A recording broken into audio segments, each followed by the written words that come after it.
అందరికీ నమస్కారం. ఈరోజు రాష్ట్ర ముఖ్యమంత్రి గారు అనకాపల్లి జిల్లా పర్యటనలో భాగంగా రెన్యూ సోలార్ అనేటువంటి సంస్థకి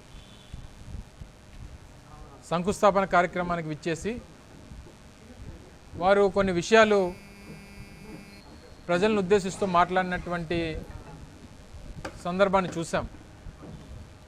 సహజంగా పరిశ్రమల శంకుస్థాపనకు వచ్చినప్పుడు కానీ పరిశ్రమల ప్రారంభోత్సవానికి వచ్చినప్పుడు కానీ సహజంగా ముఖ్యమంత్రులు అనేటువంటి వ్యక్తులు వారి స్థాయిలో రాష్ట్రానికి సంబంధించినటువంటి వనరుల గురించి, ఇక్కడ ఉన్నటువంటి అవకాశాల గురించి, లేదా పారిశ్రామికవేత్తలకు ఇస్తున్నటువంటి సహకారం గురించి, వారికి ఏదైనా ఇబ్బంది వస్తే మేము తోడుగా ఉంటాం అన్నటువంటి భరోసాని ఇవ్వడం, ఇవి సహజంగా ఇటువంటి వేదికల మీద జరగాల్సినటువంటి ప్రసంగాలు.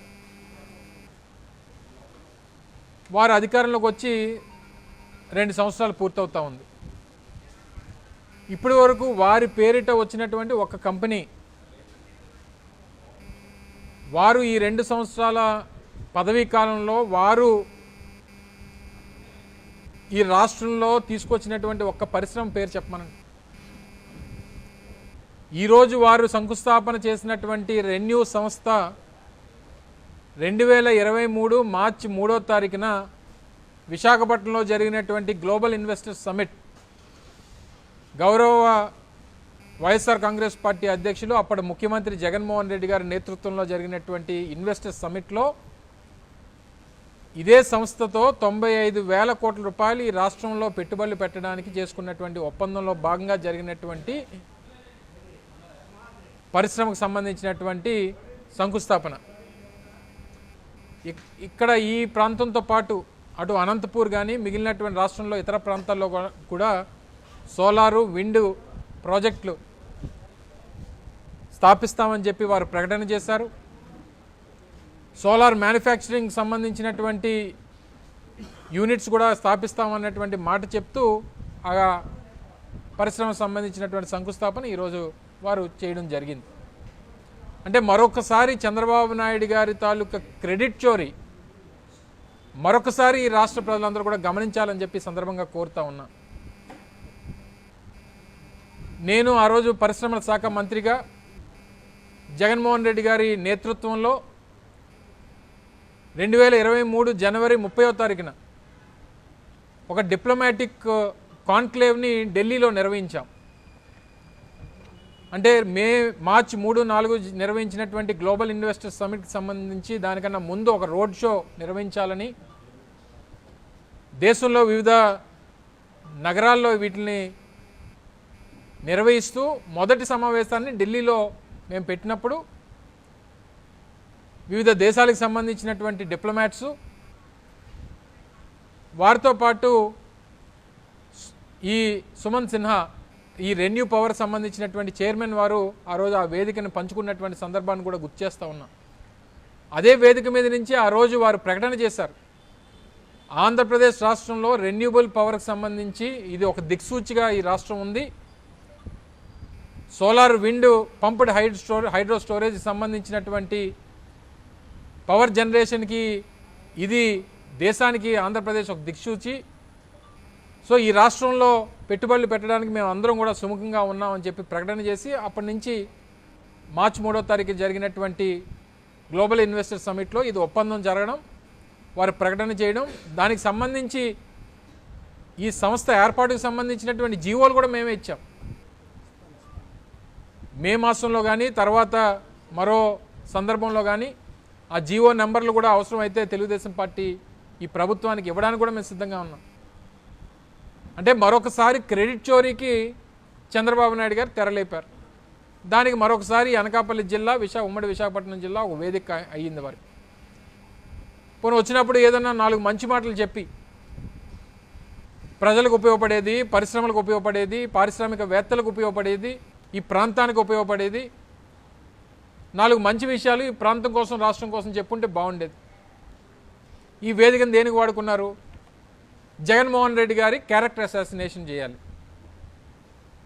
బుద్ధున్నటువంటి వారు ఎవరన్నా ఇటువంటి వేదికల మీద రాజకీయ ప్రసంగాలు చేస్తారా అని అడుగుతా ఉన్నాం. రాజకీయ ప్రసంగాల్లో భాగంగా కూడా జగన్మోహన్ రెడ్డి గారిని నేరుగా టార్గెట్ చేస్తూ సందర్భం కాకపోయినా జగన్మోహన్ రెడ్డి గారి వ్యక్తిత్వ హననాన్ని చేయాలనేటువంటి ఒక ఉద్దేశంతో గడిచినటువంటి 3 రోజులుగా ఆ పార్టీకి సంబంధించినటువంటి ఆ ప్రభుత్వంలో ఉన్నటువంటి మంత్రులు ఒకరోజు పార్థసారథి గారు మాట్లాడతారు, ఒకరోజు సవిత గారు మాట్లాడతారు, మరొకరు మాట్లాడతారు. ఈరోజు దానికి కొనసాగింపుగా ఈ రాష్ట్ర ముఖ్యమంత్రి గారు మాట్లాడతారు. ఒక పరిశ్రమ ఏర్పాటుకు సంబంధించినటువంటి శంకుస్థాపన కార్యక్రమానికి వచ్చి మీరు వచ్చి చేసేటువంటి ప్రసంగాలు జగన్మోహన్ రెడ్డి గారిని వ్యక్తిత్వ హననాన్ని మీరు చేయడానికి ఆ వేదికను వాడుకున్నారు. జగన్మోహన్ రెడ్డి గారి తాలూకా నాయకత్వాన్ని, వారు ప్రతిపాదించినటువంటి కొన్ని ప్రతిపాదనల్ని మీరు ఓర్వలేక తప్పుడు ఆరోపణలు జగన్మోహన్ రెడ్డి గారు మీరు చేస్తూ మీ పబ్బాన్ని గడుపుకునేటువంటి కార్యక్రమం చేస్తూ ఉన్నారు.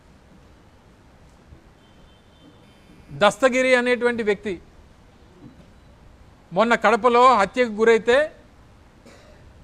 దానికి జగన్మోహన్ రెడ్డి గారే కారణం. లేనిపోయినటువంటి ఆరోపణలు చేయడం,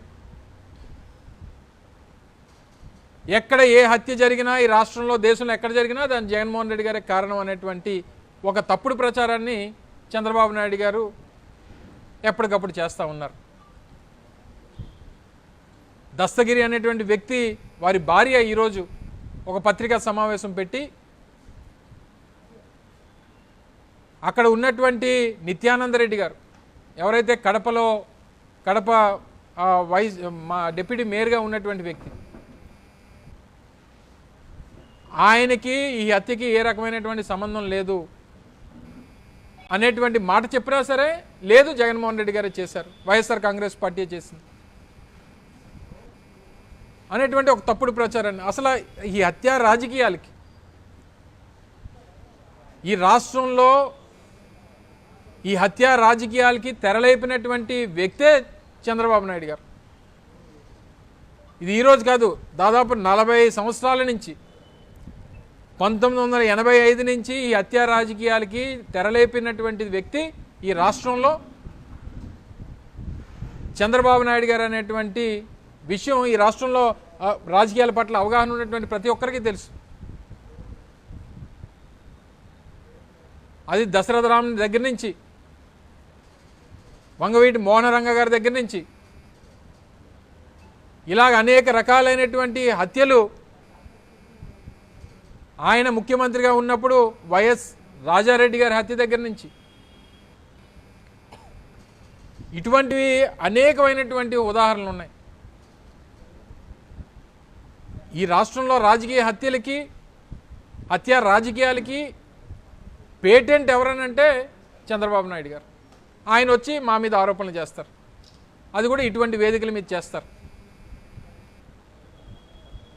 చంద్రబాబు నాయుడు గారు ఆయన రాజకీయాల వల్ల, ఆయన వేసినటువంటి ఎత్తుగడల వల్ల ఆయన ఆ పార్టీని స్థాపించినటువంటి ఎన్టీ రామారావు గారి తాలూకా మరణానికి కూడా కారణం చంద్రబాబు నాయుడు గారే. ఆయన పెట్టినటువంటి మానసిక శోభతో ఎన్టీ రామారావు గారు మరణిస్తే ఆయన మరణం తర్వాత చంపినటువంటి ఇదే చంద్రబాబు నాయుడు గారు వెళ్ళి ఆయన ఫోటోకి దండేసి నివాళులు అర్పించి ఈరోజు ఆయన ఫోటో పెట్టుకొని ఊరేగుతూ ఉంటాడు. ఇటువంటి హత్య రాజకీయాలు ఇప్పుడున్నటువంటి రాష్ట్రంలో జరుగుతున్నటువంటి చర్చ ఏదైతే ఉందో, అమరావతికి సంబంధించి ఒక ప్లాన్ బి ఆప్షన్ని జగన్మోహన్ రెడ్డి గారు మొన్న చెప్పడం జరిగింది. మచిలీపట్నం, విజయవాడ, గుంటూరు ఈ 3 ప్రాంతాలని కలిపి క్యాపిటల్ రీజియన్గా మీరు పెడితే విజయవాడ గుంటూరు హైవేకి అనుకొని ఒక 10,000 కోట్ల రూపాయలు ఈ 3 ప్రాంతాలని కలుపుతూ ఒక 10,000 కోట్ల రూపాయలు మీరు ఖర్చు పెడితే ఆ ప్రాంతం బాగుపడుతుంది. ఎక్కడో అమరావతి అనేటువంటి ఒక 25-26 గ్రామాల ప్రాంతాల్లో తీసుకొని వెళ్ళి మీరు 2 లక్షల కోట్ల రూపాయలు పెట్టుబడి పెడితే మిగిలినటువంటి రాష్ట్రం ఏమైపోవాలని చెప్పి జగన్మోహన్ రెడ్డి గారు ప్రతిపాదిస్తే చేసినటువంటి ప్రాంత ప్రతిపాదనని పక్కన పెట్టి పేరు ప్రతిపాదన తీసుకొని వచ్చి హేళన చేసేటువంటి కార్యక్రమం. లేదు మావిగన్ మీకు నచ్చలేదు పేరు, నీకు నచ్చిన పేరు పెట్టుకో. నీకు పేరు నచ్చలేదా, ప్రతిపాదన నచ్చలేదా అనేటువంటి చెప్పండి చంద్రబాబు నాయుడు గారు. నాకు ఆ పేరు నచ్చలేదు, మావిగన్ అంటే జగన్ గుర్తొస్తున్నాడు, మావిగన్లో గన్ ఉంది కాబట్టి జగన్ గారు గుర్తొస్తున్నారంటే పేరు మార్చండి. మీకు వేరే పేరు, మీకు నచ్చిన పేరు పెట్టుకోండి. అంతే తప్ప ఆ పేరుని పట్టుకొని దాన్ని ఊరేగిస్తూ ఏదో హేళన చేస్తూ, అంటే మీకు మచిలీపట్నంలో మేము ఆ రోజు జగన్మోహన్ రెడ్డి గారి అధికారంలో ఉండగా 5,000 కోట్ల రూపాయలు పెట్టి పోర్టు నిర్మాణాన్ని ప్రారంభించినటువంటి ఘనత మాది. ఆ ప్రాంతాల్లో అభివృద్ధి జరగాలంటే, ఒక పోర్టు ఆధారిత పరిశ్రమలు రావాలంటే పూర్వం నుంచి ఉన్నటువంటి మచిలీపట్నం బందర్ పోర్టు నిర్మాణం జరిగితే ఆ ప్రాంత రూపురేఖలు మారుతాయి అని చెప్పి ఆ ప్రాంతానికి 5,000 కోట్ల రూపాయలు పెట్టి పోర్టు నిర్మాణాన్ని మొదలుపెట్టి దాదాపు 40-50% పనులు పూర్తి చేసాం మేము అధికారంలో ఉండగా. సో అందుకనే పోర్టు నగరాన్ని కలుపుతూ విజయవాడ, గుంటూరు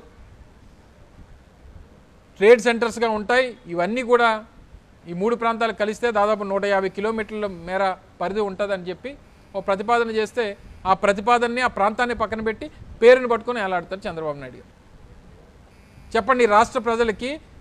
చంద్రబాబు నాయుడు గారు చెప్పాల్సింది లేదు మచిలీపట్నం పనికిరాదు, విజయవాడ పనికిరాదు, గుంటూరు నగరం పనికిరాదు. చెప్పండి చంద్రబాబు నాయుడు గారు, ఈ 3 ప్రాంతాలు పనికిరావు, అమరావతిలో ఉన్నటువంటి 26 గ్రామాలే పనికొస్తాయి, అక్కడే నేను మొత్తం రాష్ట్రంలో ఉన్నటువంటి సంపద అంతా అక్కడే దారపోస్తాను, అక్కడే నీళ్ళు తోడుకుంటాను, అక్కడే గోతులు తవ్వుతుంటాను అని చెప్పండి చంద్రబాబు నాయుడు గారు రాష్ట్ర ప్రజలకి. మీరు చేసినటువంటి మంచి ప్రతిపాదనలు పక్కన పెట్టి మీరు ఇటువంటి వేదికల మీదకి వచ్చి మీరు హత్యా రాజకీయాల గురించి డైవర్షన్ పాలిటిక్స్ చేస్తూ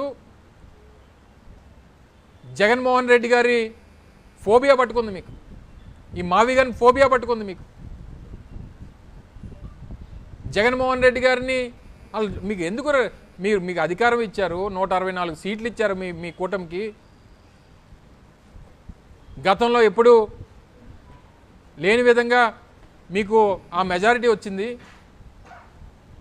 ఇచ్చినటువంటి హామీలు నిలబెట్టుకోవాల్సినటువంటి బాధ్యత ఉంది మీ మీద.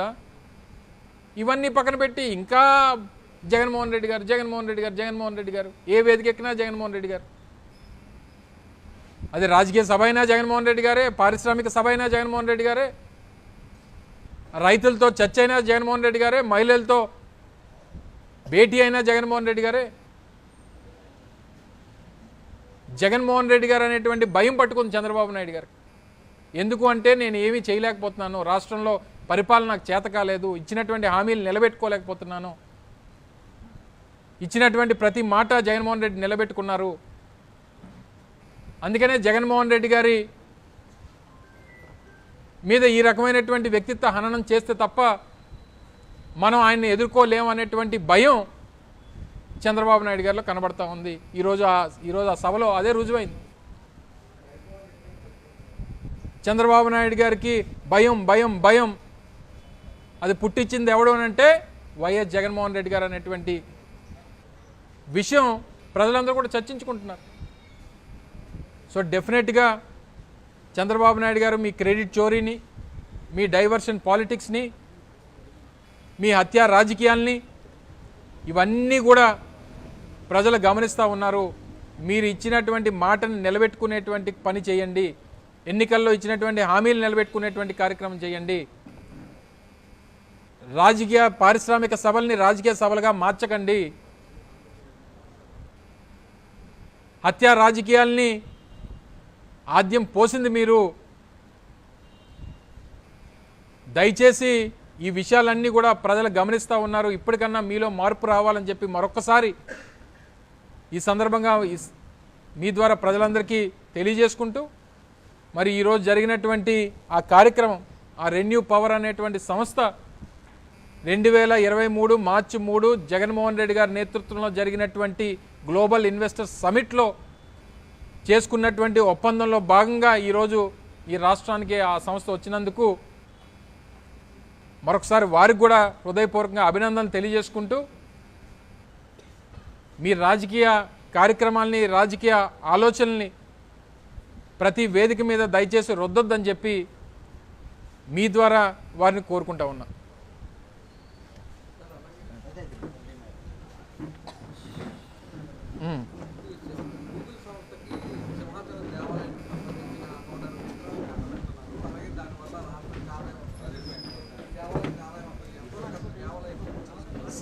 అంటే దేవాలయానికి సంబంధించినటువంటి నామ్స్, ఎండోమెంట్ ల్యాండ్కి సంబంధించినటువంటివి, సో వారికి ఏది ఉన్నా సరే ఎలాగున్నా సరే ఈరోజు ఆ సంస్థకి ఇస్తున్నటువంటి రాయితీలు దాదాపు 22,000 నుంచి 22,500 కోట్ల రూపాయలు రాయితీలు ఇస్తూ ఉన్నారు. సో ఏదేమైనప్పటికీ ఎండోమెంట్ ల్యాండ్స్ ఏవైతే ఉన్నాయో, మరి ముఖ్యంగా విశాఖపట్నం నడిబొడ్డున ఉన్నటువంటి సింహాచలం దేవస్థానంకి సంబంధించినటువంటి ల్యాండ్స్ ఏవైతే ఉన్నాయో, దేవస్థానానికి ఆ ఎండోమెంట్ డిపార్ట్మెంట్కి సింహాచలం దేవస్థానానికి నష్టం కలగకుండా వారికి రావాల్సినటువంటి దాని మీద రావాల్సినటువంటి ఆదాయాన్ని వారు నష్టపోకుండా ఆ దేవస్థానం సింహాద్రప్పన్న ఆ ట్రస్ట్ బోర్డు కానీ లేదా ఎండోమెంట్ డిపార్ట్మెంట్ కానీ నష్టపోకుండా జరగాలనేటువంటి మా ఉద్దేశం. సో మేము మొదటి నుంచి చెప్పేది ఏంటంటే, ఏ పరిశ్రమ ఈ రాష్ట్రానికి వస్తామన్నా, ఏ పరిశ్రమ ఇక్కడ స్థాపిస్తామన్నా వైఎస్ఆర్ కాంగ్రెస్ పార్టీ మనస్ఫూర్తిగా స్వాగతిస్తుంది. అది మా విధానం అది. కానీ ఈరోజు ఉదాహరణకి కొన్ని సంస్థలు, ఉదాహరణకి కోకోకోలా సంస్థ ఉంది. ఆ రోజు మేము అధికారంలో ఉన్నప్పుడు ఆ సంస్థకి దాదాపు 50 ఎకరాలు 100 ఎకరాలు భూమి ఇచ్చాం. అక్కడ స్థానికంగా ఉన్నటువంటి ప్రజాప్రతినిధులు పెట్టినటువంటి ఇబ్బందులతో మొన్న మాకు భూమి అవసరం లేదు, మేము ఇక్కడ పెట్టలేము, మేము ఇక్కడ చేయలేము అనుకొని భూమి సరెండర్ చేసి వెళ్ళిపోయినటువంటి పరిస్థితి ఉంది. కోకోకోలా లాంటి మల్టీనేషనల్ కంపెనీ. సో దయచేసి వచ్చినటువంటి ప్రతి పరిశ్రమని స్థాపించుకునేటువంటి దానికి అన్ని రకాల సౌకర్యాలు ప్రభుత్వం తాలూకా బాధ్యత, దానికి అందరూ కూడా సహకరించాలనేటువంటిదే మా పార్టీ తాలూకా విధానం అనేటువంటి విషయాన్ని మరొకసారి తెలియజేస్తూ ఉన్నాం.